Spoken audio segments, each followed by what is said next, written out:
Hey everybody. I'm here to do a little book review on a Give Yourself Goosebumps book. This is a Checkout Time at the Dead End Hotel. I've actually read this last year around like February, so my memory of this book is actually kind of vague. I just kind of wanted to do some reviews like this to kind of get caught up with the ones I've actually read before I started YouTube. So yeah, this is actually one of my most anticipated Give Yourself Goosebumps books that I've wanted to read for like a very long time.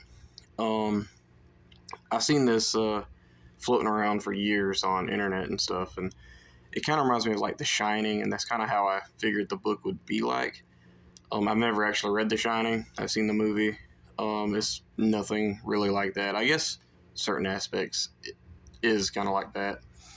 Um, the story starts off with you going with, I think, your friend's mom and like two other friends. Y'all are going to Washington, D.C. for like a trip or something, and her car breaks down, so you stop at this hotel. You get out, you go inside, and you immediately get to the first choice, which is either order room service or watch a pay-per-view movie. And I don't remember what happens, but I'm going based off of what I wrote for my Instagram for like the review and all that. Something bad happens when you do room service. I don't remember what. I honestly don't. um, but if you choose to watch a pay-per-view, oh wait, it might be the other way around. It's one of the two. You get a bad choice. So if you order room service or whatever is the good one. Anyway, this thing pops up on TV and there's this guy talking, and he basically tells you that this whole hotel is haunted, full of ghosts, and you have to escape. And that's basically the gist of the book. You get a phone call from this kid that you answer, and his name is Drew, like Morty Grath or something like that. And he tells you that he's the only other human in this hotel, and you got to find him to escape. So that's like your main goal of this book. And along the way, you run into like apparently ghost dogs, ghosts with weird hair, different things like that. And that's basically it. Like, there's nothing really crazy about this book. Despite the amazing artwork on this book, there's nothing really that stands out to me that I can remember that kind of differentiates itself from any other type of these Give Yourself Goosebumps books. In fact, it really hurts to say this. This is actually one of the worst, not worst Give Yourself Goosebumps books, but one of the worst ones I've read recently. Like, I remember reading this and I thought that this was just like weaker than any of the other Give Yourself Goosebumps books that I've read last year. This is definitely the weakest one I've read last year, in my opinion. I could be, take it like a grain of salt, but yeah, this just wasn't one of my favorites.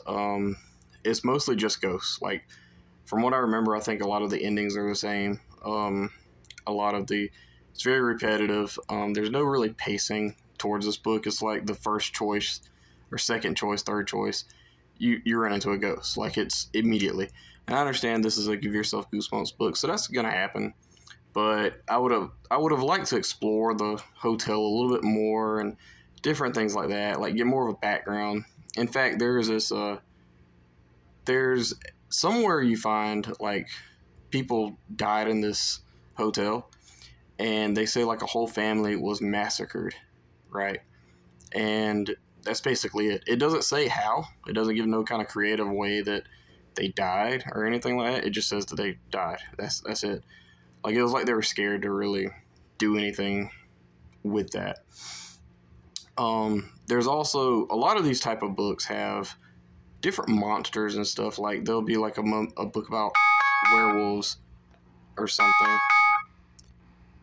and they'll have like a book about werewolves or something, and you'll see a mummy pop up, and different things like that. It's just this one only had like ghosts, so there is like one other monster, but he's only like 2 pages, so it kind of wasn't very creative in my opinion. There's also this very, very difficult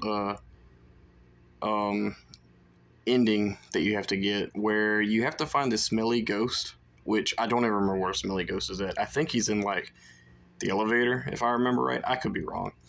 But I remember reading this book and I hit the Smelly Ghost first, and then I got another ending, and they were like, you have to find the Smelly Ghost. And for the life of me, I could not find the Smelly Ghost. Like, I had to go and look up the Goosebumps wiki, and they have like maps and stuff for these books. So it's kind of like, it's cheating, I know, but like I wasn't going to be sitting here reading this book for 2 years trying to find the Smelly Ghost. It was just ridiculous. I didn't enjoy, honestly, the challenge of this book. I like them easy. I know that a lot of you probably enjoy like the more challenging aspects of these, and that's fine.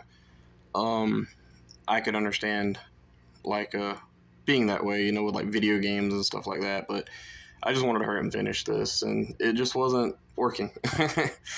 But yeah, there are some decent scenes of like scariness. There's a scene where there's actually a bellhop that, from what I remember, not a bellhop, but he's like I think it's like a security guard, if I remember right. Like, he's sitting behind the counter, and he looks kind of like our cover here. So, I mean, that's not entirely like a lie, but yeah, this just wasn't one of my favorites. It just very, very repetitive from what I remember, and the a little bit more of a challenge. Again, if you kind of like those types, then that's, you know, nothing wrong with that at all. But yeah, this just wasn't one of my favorites. It's again one of my least favorite books in the series so far. I do plan on continuing doing these little reviews for the ones that I haven't done since I started YouTube, because I actually do want to review all of them. All of these Give Yourself Goosebumps books. I got one Bone Chillers to do, and one a Spine Tingler that I haven't reviewed yet. So yeah, if I have time this week, I'll definitely try to throw those in there. But yeah, yeah. Check out Time at Dead End Hotel. I give it a 3 out of 5 stars. I thought it was just fine. Nothing crazy. I know I kind of talked more negative about it, but it was okay. It wasn't like the worst thing ever. It just was kind of one of the weaker ones in recent memory. But yeah, I think that's about it. There's really nothing else that I really want to talk about. Yeah, I was just kind of hoping for a little bit more, but again, let me know what you guys thought. Let me know what you guys thought about this book in the comments below. Thank you, and bye-bye.